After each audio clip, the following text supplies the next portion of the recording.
텍사스 메소드는 매주 볼륨 데이, 리커버리 데이, 헤비 데이로 이루어져 있고 주 3회 스쿼트가 들어가지만 볼륨 데이는 많은 세트 수를 해서 운동 볼륨을 확보하고 리커버리 데이엔 회복을 위해 가볍게 운동하며 헤비 데이에는 고중량 1세트 5회만 합니다. 헤비 데이는 원래 주로 인텐시리 데이라고 불리지만 직관적이고 편하게 헤비 데이라고 하겠습니다. 고중량 데드는 A나 C 운동 당기기에 주 1회만 넣습니다. 어느 날에 넣든 더럽게 힘들지만 본인 선호도 혹은 일정에 맞게 선택하시면 됩니다.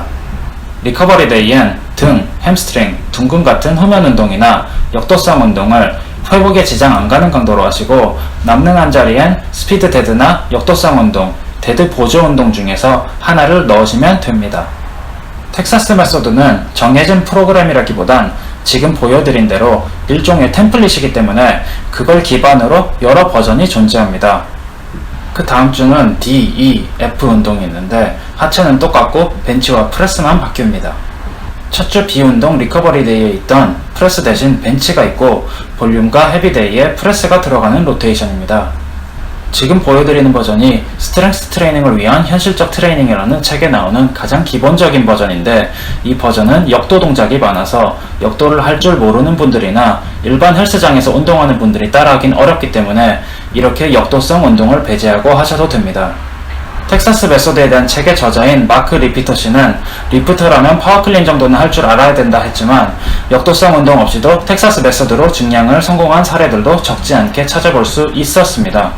스쿼트, 상체 밀기, 당기기 순서는 하체 운동을 연속으로 하지 않고 그 사이에 상체를 끼워 넣어서 하체가 회복할 시간을 준다는 장점이 있습니다. 스타팅 스트렝스를 중급자에 맞게 변형한 오고보 기반 루틴이라서 이런 공통점이 많습니다. 파워리프팅 대회의 진행 순서와도 같고요. 볼륨 데이 스쿼트, 프레스, 벤치는 웜업 세트 후 본 세트, 5세트, 5회를 해줍니다. 중량은 헤비 데이의 약 90%로 합니다. 리커버리 데이 스쿼트는 웜업 세트 후 2세트 5회를 볼륨 데이의 약 80%, 즉 헤비 데이의 72% 정도로 합니다. 프레스와 벤치는 리커버리 데이의 3세트 5회를 볼륨 데이의 약 90% 중량으로 합니다. 헤비 데이는 고중량 1세트 5회만 하면 됩니다. 목표는 5회 본인 최고 기록, 즉 PR 갱신입니다. 데드는 주 1회 볼륨 데이나 헤비 데이 중 골라서 웜업 세트 후 1세트 5회 고중량 PR 갱신을 목표로 합니다. 하체는 매주 약 2.5kg 증량으로 시작해서 루틴 후반에 힘들어지면 하향 조절하시면 되고 상체는 2주에 한 번씩 2.5kg 증량하시면 됩니다. 당기기는 파워클린이나 파워스네치 같은 역도성 운동, 턱걸이 같은 등 운동, 백 익스텐션이나 글루텐 레이즈 같은 후면 운동 혹은 데드 보조 운동을 해주시면 됩니다. 주 1회는 고중량 데드를 하고 리커버리 데이는 가볍게 해준다는 규칙만 지키시면 됩니다. 텍사스 메소드는 스타팅 스트렝스처럼 스쿼트의 볼륨이 데드보다 압도적으로 높습니다. 이는 고볼륨 데드는 회복이 어렵기 때문에 데드 볼륨을 적게 가져가는 것이죠.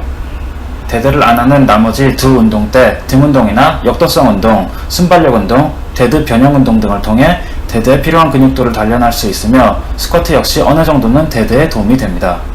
개인에게 맞는 보조 운동을 잘 활용하는 것이 중요하겠죠.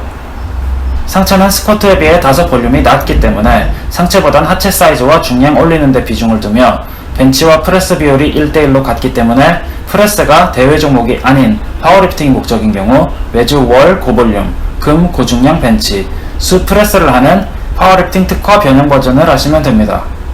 DEF 운동과 번갈아 하지 말고 매주 ABC만 하는 겁니다. 중급자들은 48시간 만에 피로 회복 적응을 통한 증량이 가능한 초보자 단계가 지났기 때문에 텍사스 메소드는 회복과 적응에 더 긴 시간을 필요로 하는 중급자에 맞게 이 피로 회복 적응 과정을 약 48시간에서 1주 정도로 늘렸습니다. 중급자는 현상 유지만 하려는 경향인 항상성을 깨고 더 높은 중량에 적응하기 위해 더 많은 볼륨을 필요로 하기 때문에 스타팅 스트렝스에 비해 볼륨 데이가 3세트보다 많은 5세트이며 더 높은 중량과 볼륨에서 회복하기 위해서 더 많은 시간이 필요할 수밖에 없습니다. 월요일 고볼륨 훈련이 적응에 필요한 큰 피로를 유발하고 금요일까지 회복하는 과정에서 근력이 향상됩니다. 수요일엔 가벼운 운동을 통해 회복을 더 빠르게 하고 운동에 대한 감각을 유지하며 금요일에 회복을 넘어 초과 회복을 통해 더 향상된 근력으로 고중량 1세트 5회 최대 기록 갱신을 목표로 하며 금요일 훈련은 육체와 신경을 고중량에 적응시키는 작용을 합니다.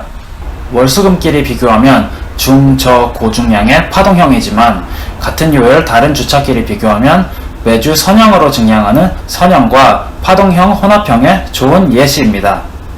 이 프로그램은 오랫동안 돌리며 조금씩 증량하는 존버 루틴으로 한두 번 막힌다고 버리기보단 증량폭 조절, 중량 리셋, 주중 운동 배열 변경, 보조 운동, 운동 세트 수, 반복 횟수 변경 등 다양한 방법을 통해 상당히 오랜 기간 증량이 가능한 루틴입니다. 다양한 버전의 형태가 있는 만큼 주목적이 다른 버전으로 몇 주에서 몇 달 단위로 갈아타면서 하시면 블록 주기화가 될 수도 있습니다.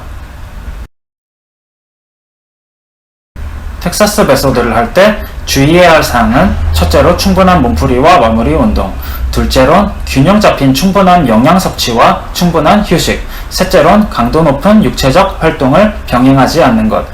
월요일날 훈련 볼륨이 상당히 힘들기 때문에 금요일까지 충분히 회복해서 고중량을 성공시키고 토일 사이에 회복해서 월요일에 다시 시작하려면 이 모든 것들이 잘 지켜져야 합니다. 넷째로는 항상 올바른 자세로 운동하는 것입니다.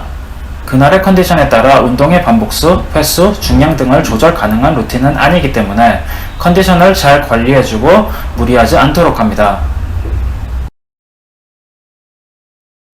이 루틴은 벤치와 프레스가 서로 매주 바뀌는 걸 제외하면 그리 복잡하지도 않고 정체기가 오기 전까진 매주 큰 변화 없이 증량이 가능하며 주 3회라는 점이 운동을 자주 못 가는 분들에겐 매력적이지만 월금은 한 번에 시간을 좀 많이 잡아먹는 편이고 회복과 영양에 신경을 많이 써야 한다는 제약들이 있으니 이런 점들이 잘 맞는 분들에게 추천드리고 싶습니다.